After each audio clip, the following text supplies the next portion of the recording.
The remit that I was given by the then Secretary of State was to look at the regulatory system that was in place, identify what had gone wrong. In less than 12 months, I was able to conclude that the regulatory system had failed, and as a result of that, poor practice was widespread.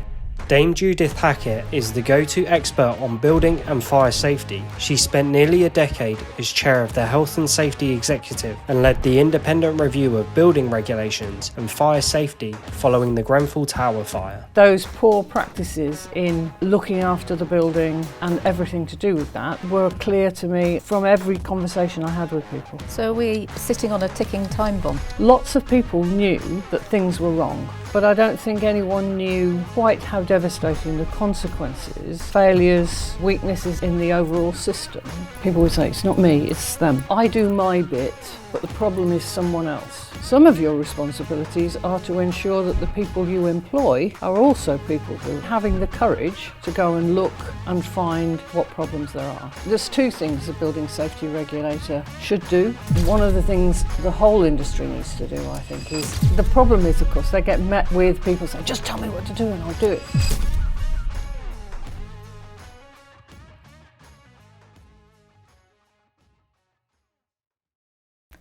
Hello, I'm Lisa Hamilton from SFG20. Today I'm joined by Dame Judith Hackitt, and we are here to talk about the Building Safety Act and what that means for building owners and maintenance professionals. Dame Judith, welcome. Thank you. Would you like to start off by introducing yourself briefly? Okay, well, I'm Dame Judith Hackitt. I'm an engineer by training, chemical engineer as it happens. Worked in industry for a very long time, but the latter part of my career has been very much involved in the world of safety across the whole of industry. I spent almost a decade as chair of the Health and Safety Executive. Of course, then what most people now associate me with in this sector is the independent review of building safety after the Grenfell Tower fire. Thank you very much. So we're going to just jump straight in. Let's refer to the Grenfell Tower Inquiry Phase 2 report, which cites that there were flaws in the building's tenant management association. I'm just going to read out some of them. There was a huge backlog of maintenance work that it never managed to clear. There were poor repairs service, a persistent indifference to fire safety, no fire safety strategy in place despite advice in 2009, and their only fire assessor had invented some of his qualifications and was ill qualified to carry out risk assessments. So how widespread do you think these sorts of issues are? I think they are far more common than any of us want to admit, and I don't think that is supposition. If you think about the report that I did and the timing of it, so the remit that I was given by the then Secretary of State was to look at the regulatory system that was in place and identify what had gone wrong. In less than 12 months, I was able to conclude that the regulatory system had failed, and as a result of that, poor practice was widespread. So none of the specific findings associated with Grenfell that came out of the public inquiry should have come as a surprise to people, because I had identified 6 years before then that those things were happening, and they were happening far more widespread than just Grenfell was by no means a one-off, and neither was it just about cladding. That those poor practices in looking after the building and everything to do with that were clear to me from every conversation I had with people. So are we sitting on a ticking time bomb? I hope not anymore. I think we sleepwalked, if that's the correct term, into what happened at Grenfell, because lots of people knew that things were wrong. Let's not kid ourselves that this all came as a complete surprise. People knew things were wrong, but I don't think anyone knew quite how devastating the consequences of those failures and weaknesses in the overall system. I don't think anyone had contemplated that it could be as bad as it was, and that 72 people would lose their lives. So that was a real moment from which we must never go backwards. The only way now is forwards, and everyone I talk to and have talked to in the last 7 years, every one of them says we can't let this happen again. Absolutely. Do you think that the industry is doing enough to align itself with the Building Safety Act requirements? It's a very mixed picture, and that means there's good and there's bad, right? So I see lots of examples of people who have embraced it and are doing the right things. I also see a lot of people who are still playing ostrich, if you like, and that comes in many forms, not least of which is, I can't do anything until the regulator tells me what to do. I need more detail. And then there's a lot of people, I think, in the middle who know they need to do something. They're very busy trying to do the right thing, but they don't know where to turn to get help and advice. And some of that advice is leading them to do more than they need to, or do the wrong things, not prioritising the right things first. So we are in that really difficult position right now where emotions are running high. Everyone says it's not enough, we're not going quickly enough, and we need to kind of take a breath and get some proportion back into the system, I think. That's interesting. You've said before that Great Britain's performance in health and safety is world class, and I just wonder whether there's any parallels between the introduction of the Health and Safety at Work Act and the actual adoption and putting that into practice and what we're now seeing with the Building Safety yes, Act. Absolutely. I think there are lots of parallels, yes. So I'm old enough to remember when the Health and Safety at Work Act was introduced and the Health and Safety Executive was set up. And I can remember lots of conversations where people said industry will collapse under the weight of all of this extra burden. We won't be able to do anything because we have to scaffold everything.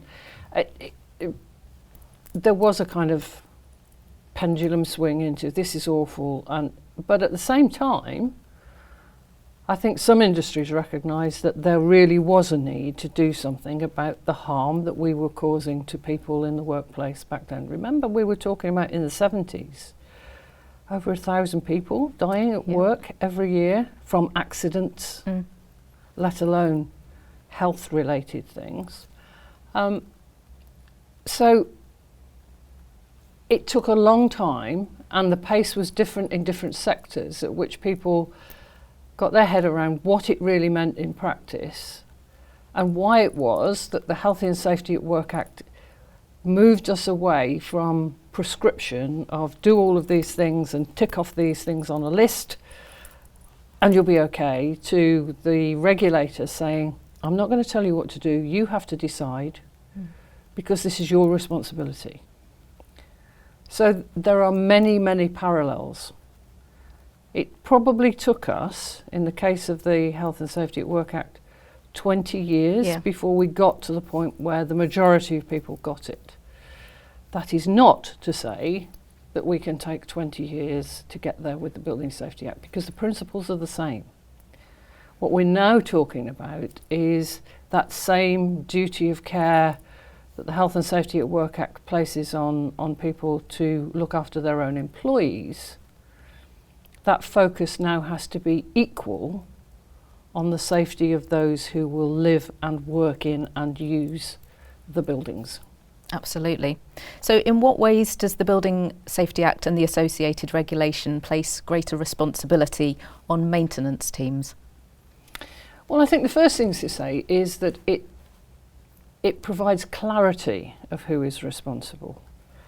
The first thing I was surprised by when I did my review was the extent to which people said, when I asked questions like, who's responsible for this, or who does that, people would say, it's not me, it's them. I do my bit, but the problem is someone else. And that, I think, is partly a function of the fragmentation of the whole construction sector and the way we contract out work, even in buildings that are in occupation.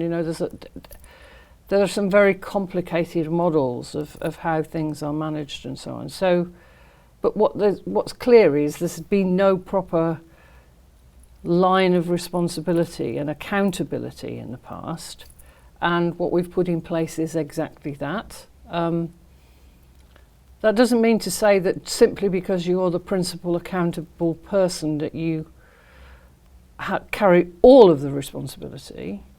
Some of your responsibilities are to ensure that the people you employ are also people who are going to behave responsibly. And in fact, the Act is clear that there is a duty on everyone to behave responsibly in what they do. The same, and that's a direct parallel with the Health and Safety at Work Act. Yes, thank you. So what do maintenance teams need to do to transition to the new regulatory regime? I think, first of all, to take stock of and have an honest assessment of where you are right now. So going back to your first question around are we sitting on a ticking time bomb? That will vary depending from one building to another. And the first thing any organisation needs to do, in my view, is with any complex building to take stock and say, where are we? What are we doing right here? Where are the gaps in what we're doing? And to be honest about that. And that, more than anything else, requires the people at the very top of the organisation to ask the right questions. Because if the questions that come down are ones that say, just tell me we're all right and we'll move on, then you'll drive one set of behaviours. If you actually do the mature thing and say, I want an honest assessment of where we are at and what it's going to take to get us to where we need to be, then you'll get a very different answer. So that leads me on to the next question, which is about building owners. What should building owners be most concerned about relating to compliance with the Building Safety Act? For me, that's a list in order of things you've got to do, which seems fairly logical to me. The first is, what do you know about the building you've got? Because actually, for buildings that are already in occupation, one of the biggest challenges, of course, is that golden thread that I called for in all new buildings. People have been in the process now for months, if not years, of trying to build that golden thread out of pretty sparse information, because the discipline of providing that data was not commonplace. And so knowing what you've got is the starting point. Trying to fill those gaps to the best of your ability is the next. And having the courage to go and look and find what problems there are. And we've seen that in the case of the way in which different companies and different organisations have approached the whole flammable cladding issue. Some have been very proactive. Others have had to be really pushed to do it.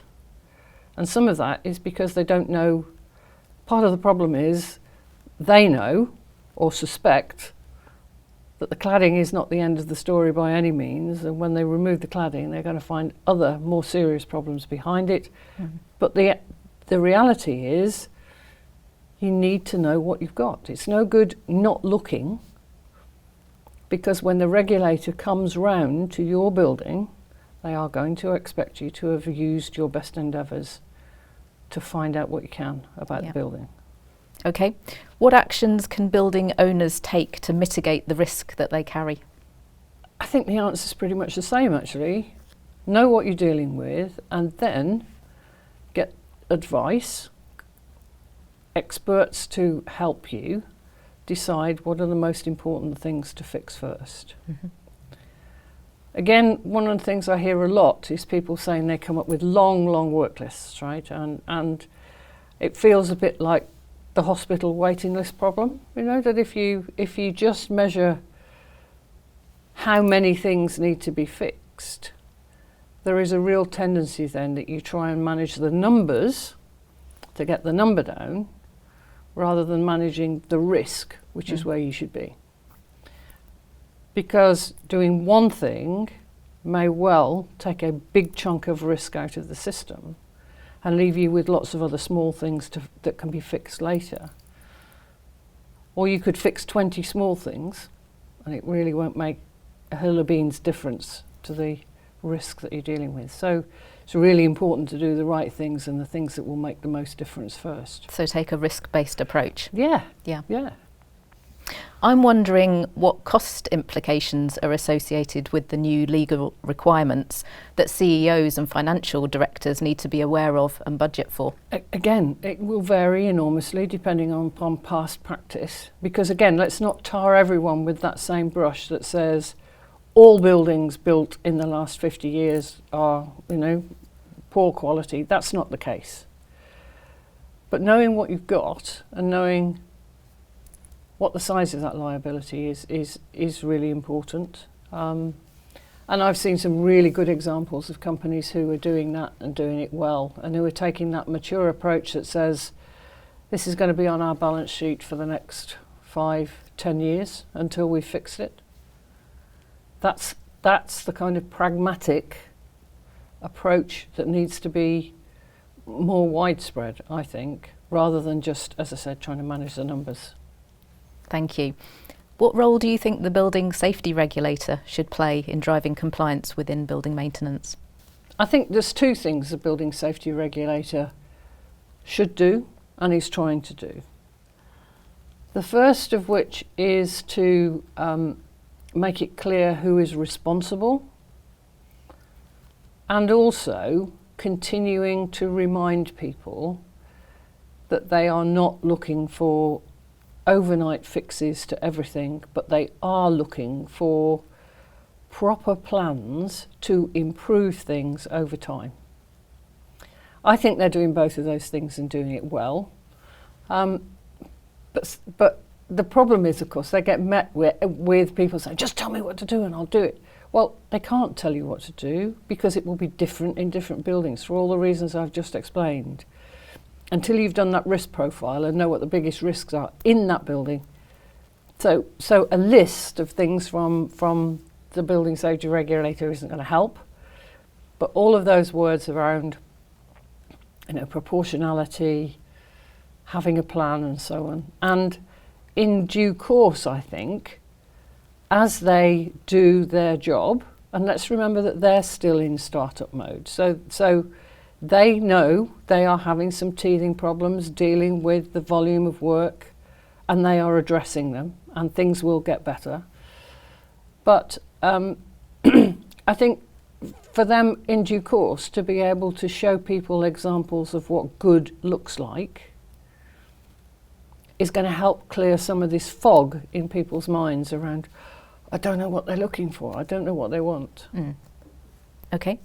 There have been some concerns raised around buildings regulation guidance being too complex and difficult to use, and in response the Health and Safety Executive have promised to review how guidance is produced, updated and communicated to the industry. Do you share that view about the regulations being complex and difficult, and if so, what should be done? I think if you look back to my Building a Safer Future report, I was the one who said that. I think the guidance, which everyone interpreted as being the rules, was hugely overcomplicated. And worse still, it was in tramlines, right? So you pick up one book to tell you what to do on electrics, you pick up another book to tell you what to do on thermal efficiency and so on. All of those approved documents were written in silos. The Building Safety Regulator shares, I think, my view that there is far too much prescription and not enough joining up of how all of those things are interdependent and cross over with one another. But the task of revising that suite of documents is a significant one. But they have made a commitment, and they'd made the commitment before the public inquiry said it, that they would need to conduct a full review of the guidance. Okay. So thinking about the definition of higher risk buildings, do you think it goes far enough? Well, it's under review, so let's not preempt what comes out of that. I think I and other people have been clear all along that using height as a proxy for risk was always an oversimplification. But what's really interesting is how, in the space of time that I've been involved in this, people now start to think much more about buildings as complex systems than they did before. And so even though we still use that height most often as being the main proxy for risk, you do get the sense that people are thinking more about what constitutes the risks associated with a building. And often, of course, that risk profile is changed by the people themselves who are in the building. So if that building contains elderly people who are not mobile, who will need help to evacuate in a care home, for instance, or indeed students in a hall of residence and so on, there are different risk profiles associated with all of that, and that needs to be built into thinking about those buildings, not just in terms of their height, but the complexity of the totality in terms of its purpose and its structure. So it sounds like the definition is going to increase in scope. I don't know whether it will or not. I think we may see some better definition emerge that may cause some new things to be added in, but may change. I remember the whole debate we had during the time that the Building Safety Act was going through Parliament about should it be 11 metres or should it be 18 metres, or where should we set this bar? It isn't as simple as that, and if we can get to some way of assessing the size of the risk that takes account of other factors, I think that will be much better for everyone. Yeah, that makes sense. In your role as chair of the Industry Safety Steering Group, what improvements are you seeing in building safety culture? A lot, I think, is the first thing to say. There's a lot happening, and a lot of people trying to drive the right behaviours and support people in delivering those right behaviours. But again, I come back to my experience with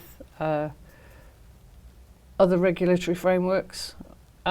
Sometimes, with the best of intentions, lots of that guidance that comes from others, other than necessarily the regulator, can sometimes be part of the problem in terms of making people feel it's all a bit too complicated and they don't know where to start. So one of the things we try and do through the Industry Safety Steering Group is to keep pushing people to think logically and to be proportionate. I think for me the biggest disappointment right now is that to do all of the things I've just said, particularly thinking logically and making judgments, which is what this is all around, requires people to be competent. And we know that this isn't just about the guidance, but is also about a lack of overall competence throughout the sector. And so my disappointment is that in spite of all the work that's been done over the last 6 or 7 years to develop those competence frameworks, and the people who've done that have done an absolutely wonderful job, the rate of take-up of the competence modules is not where it should be. So one of the things the whole industry needs to do, I think, is, as well as looking at the buildings, look at the competence of its own people and start investing some time and effort in building people's confidence and competence so that they can make good decisions. Because good decisions will actually cost you less in the end, rather than you interpreting the guidance to the nth degree and going over the top. That's really interesting. Why do you think that there's such a low take-up of these new competence frameworks? I don't know. I wish I did. As I said, I think a lot of people have for a long time were in the, until I know what I need to do, I can't do anything. Now we're in a position where the Act is in force. People are now required to register buildings. We're now in the place where people are having to apply for their certificates of assessment certificates. So it's very real now. And what we're seeing is a shortage of competent people to do the work. Well, that could have been anticipated. Interesting. So it's there, the guidance is there, the training is there, people have got to take it up. Yeah. Yeah. Yeah. My last question is, what are your future predictions of what will come next with regards to improving building safety? Oh, that's a good question. I would like to see us move on from seeing this purely as a safety subject and move it into the space of this is about safety and quality of build. Following on from that, I think there will be a time when we will look back on this transition period we're going through now, and I think that once people get over the I don't know what to do, I'm scared, whatever, and really get to grips with this, in the same way that we did with workforce health and safety through the Health and Safety at Work Act, when it actually starts to drive the right behaviours and the right performance, we'll look back on this period and think, wow, not only did we build safer and better quality buildings, but oh look, our productivity went up at the same time. I think that's what will happen. That's a great vision for the future. Thank you very much, Dame Judith. Thank you.